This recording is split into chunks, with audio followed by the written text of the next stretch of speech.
Ansari factor कितना काम करेगा?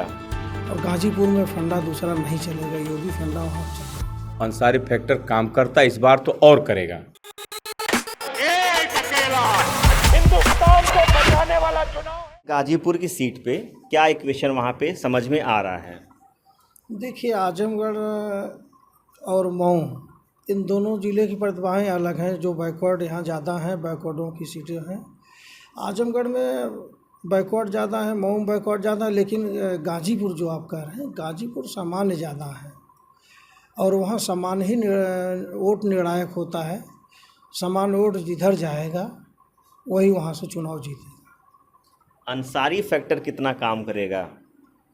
हमें तो नहीं लगता कि इस बार अंसारी फैक्टर काम करे, चूँकि यूपी में योगी सरकार है, इसकी वजह से वहाँ अन्य लोग शामिल हुए हैं और गाजीपुर में फंडा दूसरा नहीं चलेगा, योगी फंडा वहाँ चलना है। इससे पहले मनोज सिन्हा वहाँ सांसद रह चुके हैं। मनोज सिन्हा जी बहुत ज़्यादा काम गाजीपुर में किए हुए हैं।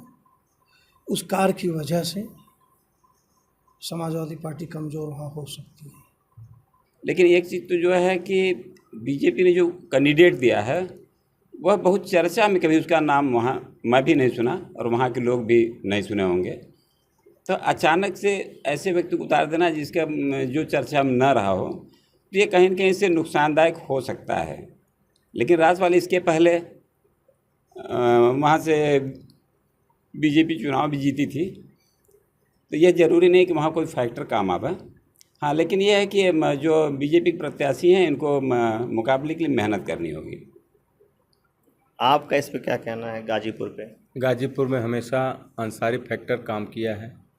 अगर अंसारी फैक्टर काम नहीं करता तो मनोज सिन्हा विकास की इबारत लिखने के बाद भी चुनाव क्यों हारते?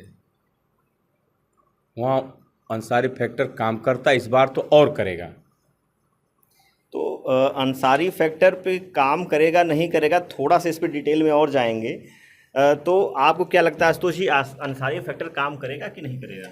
देखिए, जिस तरीके से ये एक पटकथा लिखी गई मुख्तार अंसारी की मौत का, जिस तरीके से प्लान्ड वे में जो कुछ भी है उस पर मैं नहीं कुछ कहना चाहता, लेकिन लोगों ने बंधन तोड़ करके, प्रशासन की जो बैरिकेडिंग थी उसको तोड़ करके जिस तरीके से मुख्तार अंसारी के जनाजे में शिरकत की है, एक अंदाज़ा लगाया जा रहा था कि 2-3 लाख लोग वहाँ पहुँचे और गंगा के पीपे के 2-2 पुल अगर नहीं खोले गए होते तो वो संख्या 5 लाख के आसपास भी जा सकती थी।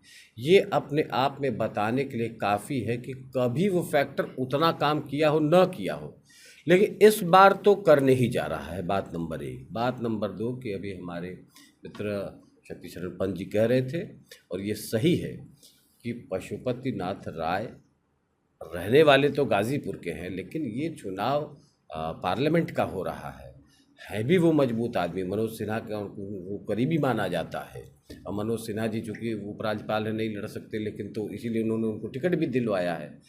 लेकिन अब की बार लोगों का जो रुझान है वो तो एकदम पक्का है। बस दिक्कत एक बात की है कि अफजाल अंसारी के ऊपर जिस तरीके से ये मुकदमे की तलवार लटक रही है और अभी तक उसमें कोई फ़ैसला नहीं आया है, तारीख अभी बाकी है। तो अगर वो फैसला नहीं आया तो उनके चुनाव लड़ने पर ही पूरा मतलब एक क्वेश्चन मार्क है। तो अब बात यह है कि अब अगर वो नहीं लड़ेंगे तो फिर लड़ेगा कौन? तो इसीलिए अगर आपने वहाँ विज़िट किया होगा तो आप देख रहे होंगे कि उनकी जो बेटी है वो, उनका मूवमेंट बहुत ज़्यादा है इस समय, क्योंकि एक कोई ना कोई तो एक वैकल्पिक व्यवस्था करके राजनीतिक दल भी रखते हैं, परिवार भी रखता है। तो मुझे लगता है कि अफजाल अंसारी अगर नहीं लड़ पाएंगे तो फिर उनकी बेटी ही चुनाव लड़ेंगी और उनके जीतने में तो कोई शक है ही नहीं। तो गाजीपुर सीट पे थोड़ा सा मतभेद हमारे पत्रकारों के बीच दिखा। कुछ लोगों ने कहा कि वहाँ पे फाइट है, कुछ लोगों ने कहा कि एक तरफा है। एक अकेला हिंदुस्तान को बचाने वाला चुनाव है। 400 हारने जा रहे हैं। हम्बा हम्बा रोड़ो बड़ी बीजेपी इस खरब अब की बार भाजपा तड़ीपा उसका नाम हो गया। नाम का मंदिर का ये सपा और कांग्रेस के लोग बना पाते।